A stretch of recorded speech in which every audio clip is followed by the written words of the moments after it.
Assalamualaikum warahmatullahi wabarakatuh. Perkenalkan, saya Alifia Oktaviani. Saya akan menjelaskan definisi dari pendidik dan tenaga kependidikan, serta apa sih perbedaan tugas dari pendidik dan tenaga kependidikan. Nah, pendidik menurut pasal 1 ayat 6 Undang-Undang Nomor 20 Tahun 2003 tentang Sistem Pendidikan Nasional, pendidik adalah tenaga kependidikan yang berkualifikasi sebagai guru, dosen, konselor, pamong belajar, widaiswara, tutor, instruktur, fasilitator, dan sebutan lain sesuai dengan kekhususannya, serta berpartisipasi dalam menyelenggarakan proses pendidikan. Nah, sedangkan tugas dari pendidik adalah menurut pasal 39 ayat 2 Undang-Undang Nomor 20 Tahun 2003 tentang Sistem Pendidikan Nasional, tugas dari pendidik adalah merencanakan dan melakukan proses pembelajaran. Yang kedua, melakukan pembimbingan dan pelatihan. Dan yang ketiga, melakukan penelitian dan pengabdian kepada masyarakat, terutama bagi pendidik di perguruan tinggi.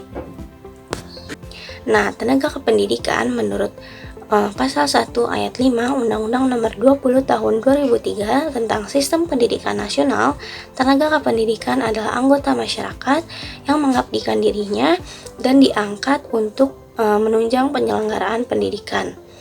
Nah, tugas dari tenaga kependidikan menurut pasal 39 ayat 1 Undang-Undang Nomor 20 Tahun 2003 tentang Sistem Pendidikan Nasional, tugas dari tenaga kependidikan adalah administrasi, pengelolaan, pengembangan, pengawasan, dan pelayanan teknis untuk menunjang proses pendidikan pada satuan pendidikan. Nah, berdasarkan pemaparan rekan saya sebelumnya, kira-kira guru BK sebagai pendidik atau tenaga kependidikan ya? Menurut UU Nomor 20 Tahun 2003 yang menjelaskan bahwa pendidik adalah tenaga kependidikan yang berkualifikasi sebagai guru, dosen, konselor, pamong belajar, widaiswara, tutor, instruktur, fasilitator, dan sebutan lainnya yang sesuai dengan kekhususannya serta berpartisipasi dalam menyelenggarakan pendidikan.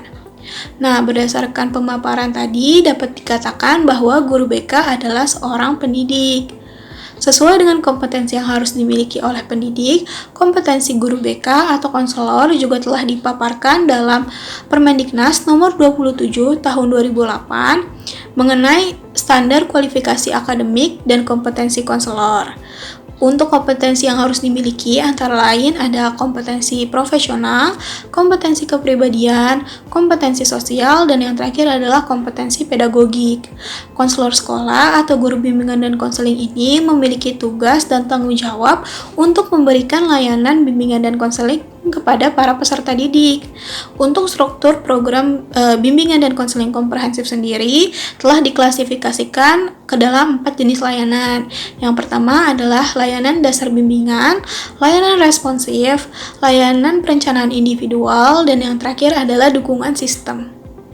Ya, selanjutnya saya akan menjelaskan mengenai kesejahteraan dan faktor-faktor dari kesejahteraan guru, terutama untuk guru bimbingan dan konseling. Guru merupakan salah satu faktor penentu tinggi rendahnya mutu hasil pendidikan.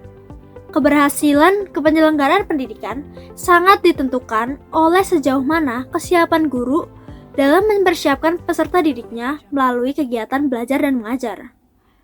Namun demikian, posisi strategis guru untuk meningkatkan mutu hasil pendidikan sangat dipengaruhi oleh kemampuan profesional mengajar dan tingkat kesejahteraannya. Nah, menurut Isjoni tahun 2000, beliau mengemukakan bahwa tingkat kesejahteraan seorang guru dapat dilihat melalui indikator-indikator sebagai berikut. Yang pertama adalah penghasilan setiap bulan mampu mencukupi kebutuhan pokok keluarga sehari-hari secara tetap dan berkualitas. Lalu yang kedua, kebutuhan pendidikan keluarga dapat terpenuhi secara baik dan optimal. Yang ketiga, memiliki kemampuan untuk mengembangkan pendidikan berkelanjutan serta mengembangkan diri secara profesional. Yang keempat, memiliki kemampuan untuk mengembangkan komunikasi ke berbagai arah sesuai dengan kapasitasnya baik dengan memanfaatkan teknologi maupun secara konvensional. bukan lagi sebuah hal yang dapat dilakukan. Jika keberhasilan suatu negara dapat dilihat dari kualitas pendidikan yang ada di negara tersebut. Dan kualitas pendidikan sangat ditentukan oleh faktor pendidik yang secara langsung berperan dalam penentu mutu pendidikan, terutama di negara Indonesia. Melihat realitanya saat ini, ternyata negara Indonesia memiliki kualitas pendidikan yang sangat rendah.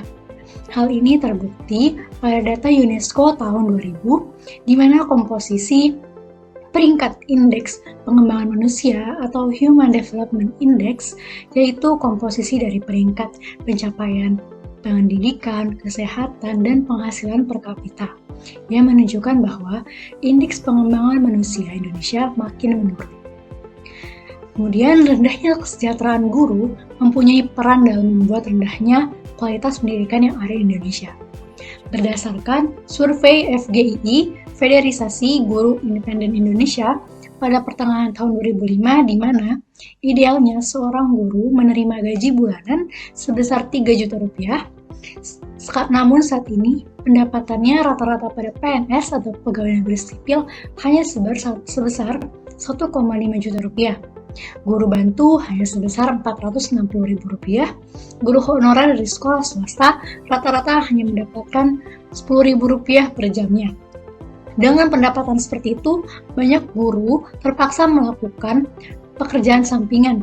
Ada yang menjadi tukang ojek, mengajar di sekolah lain, membuka les-les privat, dan lain sebagainya. Menurut Undang-Undang Pasal 10 tentang Kesejahteraan Guru dan Dosen yang sudah menjamin tentang kelayakan hidup para pendidik.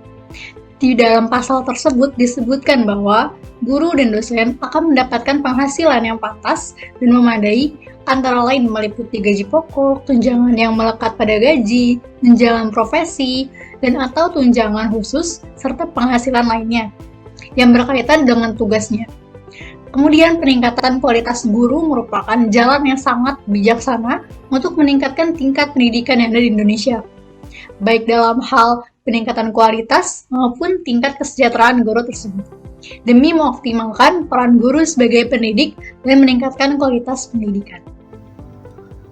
Dari hasil analisis sebelumnya, guru di Indonesia, terutama guru bimbingan dan konseling, dapat dikatakan sejahtera.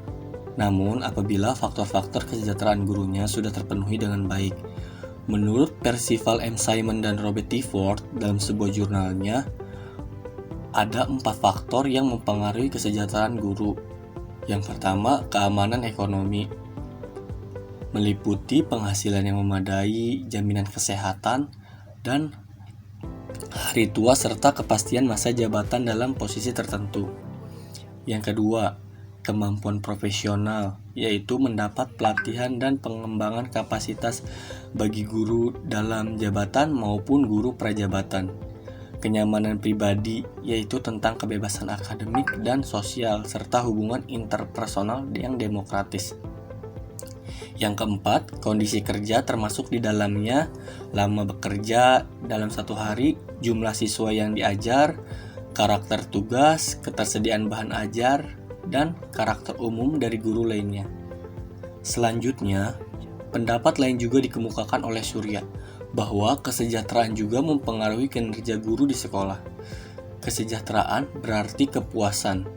Kepuasan ini dilatar belakangi oleh faktor-faktor. Yang pertama, faktor imbalan jasa, rasa aman, hubungan antar pribadi, kondisi lingkungan, kesempatan untuk pengembangan, dan meningkatkan diri. Audio Jungle.